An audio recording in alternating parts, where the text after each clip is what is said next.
Welcome to Learning Life content.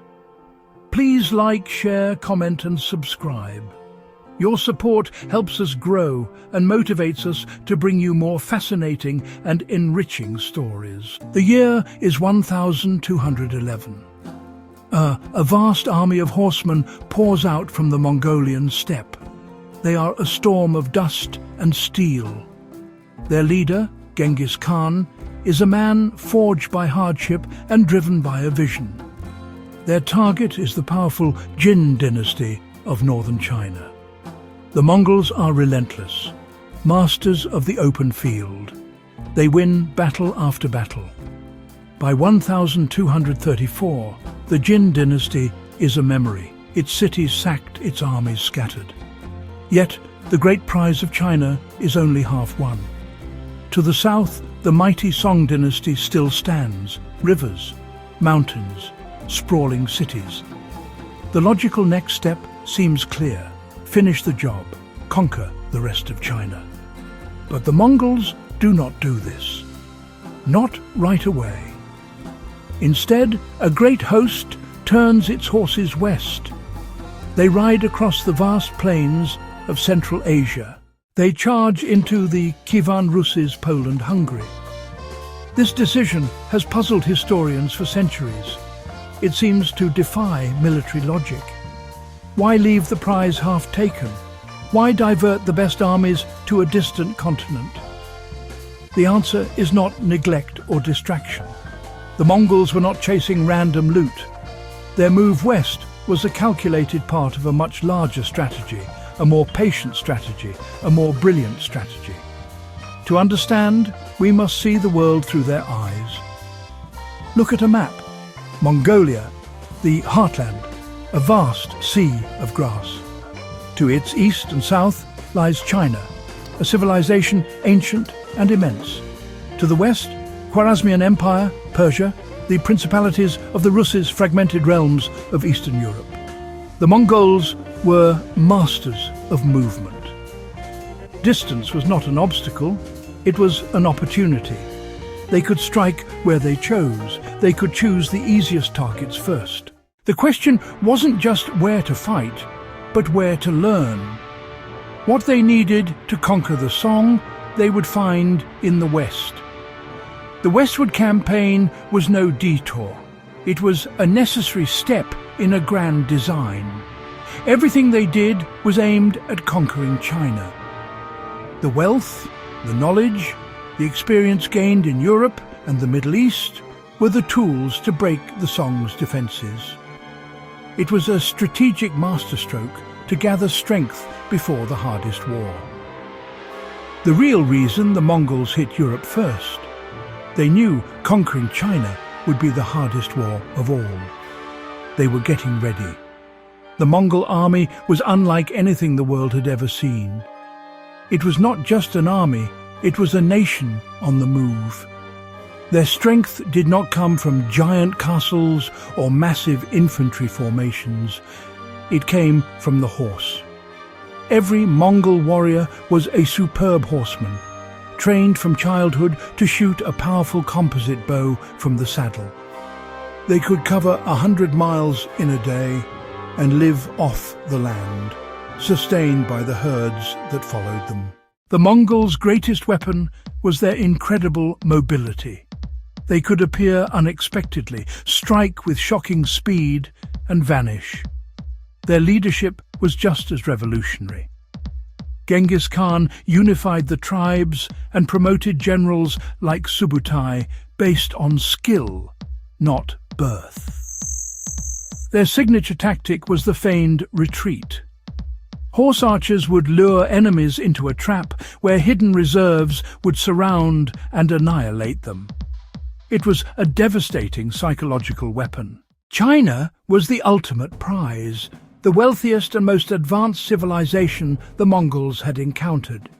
But it was also their greatest military challenge. In the north, the Jin dynasty's open plains suited Mongol cavalry, leading to their defeat in 1234. The southern Song, however, was a different puzzle. Its landscape of rice paddies and rivers neutralized their horsemen, while a powerful navy controlled the waterways, checking the Mongol advance. The Song had perfected defensive warfare. Instead of open battle, they relied on a defense-in-depth strategy, a network of heavily fortified cities like Xiangyang, packed with enough supplies to withstand sieges for years. This was a logistical nightmare for the Mongols. Their fast, mobile warfare was ill-suited for long sieges, and they lacked the specialized knowledge to break such sophisticated fortifications. But the lands to the west looked very different. Europe and the Kievan Rus were a patchwork of competing kingdoms. This political fragmentation meant they couldn't mount a coordinated defense. The brilliant Mongol general Subutai was an expert at exploiting these divisions, using spies to identify rivalries and find paths of least resistance. The Mongols' divide-and-conquer strategy was devastatingly effective against a politically fractured Europe. European armies, centered on heavily armored knights, were unprepared for the Mongol style of war. These fearsome but slow shock troops had no answer for the Mongol horse archers, who would feign retreat, firing arrows. Once the knights' formations broke, the Mongols would turn and destroy them. This was demonstrated with brutal clarity in 1241. At Legnica, a Polish and German army was annihilated. 2 days later, at Mohi, the Mongols crushed the Hungarian army. The Mongol campaigns in the west were more than just raids for wealth and slaves. They were a crucial learning experience. Genghis Khan and his successors were not just conquerors, they were students of war. They knew their army had a critical weakness: siegecraft. Early in their campaigns against the Jin, they often had to bypass the largest cities or resort to lengthy, costly blockades. They understood that to build a lasting empire, they had to learn how to break down walls. The Western campaigns became their school. As they conquered northern China, the Mongols began their education. They did not kill everyone. Instead, they forcibly recruited Chinese engineers, laborers, who knew how to build and operate siege engines like catapults, battering rams. When they invaded the Khwarezmian Empire in Persia, they did the same thing. They captured Muslim engineers, who had their own advanced traditions of siege warfare. These captured experts were not just put to work. Their knowledge was absorbed into the Mongol military system. The Battle of Mohi in 1241 was a masterclass in Mongol open-field tactics. General Subutai pinned the Hungarian army at a bridge, while his main force secretly crossed the river downstream. At dawn, the Hungarians were attacked from front and rear, and their camp was surrounded. But the conquest of southern China required mastering siege warfare. The ultimate roadblock was the twin fortress cities of Xiangyang and Fancheng. For 5 long years, from 1267, Kublai Khan's forces were stuck. Drawing on knowledge from their Middle Eastern campaigns, Kublai Khan summoned Persian engineers, Ismail and Ala al-Din. They brought the plans for massive counterweight trebuchets, a new weapon that would finally break the stalemate.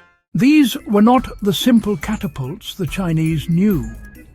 These machines, called Hui Hui Pao, or Muslim trebuchets by the Chinese, could hurl huge stones weighing hundreds of pounds over long distances with incredible accuracy.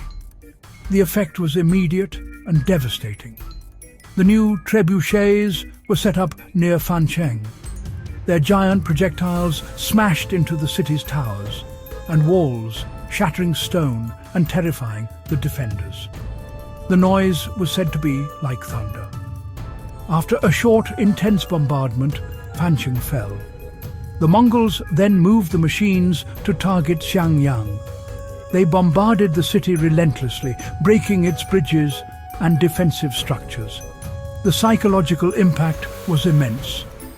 Seeing the fate of Fancheng and facing this new unstoppable weapon, the commander of Xiangyang finally surrendered in 1273. The fall of Xiangyang was the beginning of the end for the Song dynasty. The door to southern China was now wide open.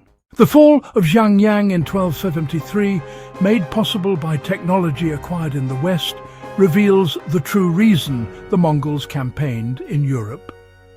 It was never a choice between China and Europe. It was always about China. The Mongol leadership, from Genghis Khan to Kublai Khan, understood that conquering the Song dynasty would be their most difficult war.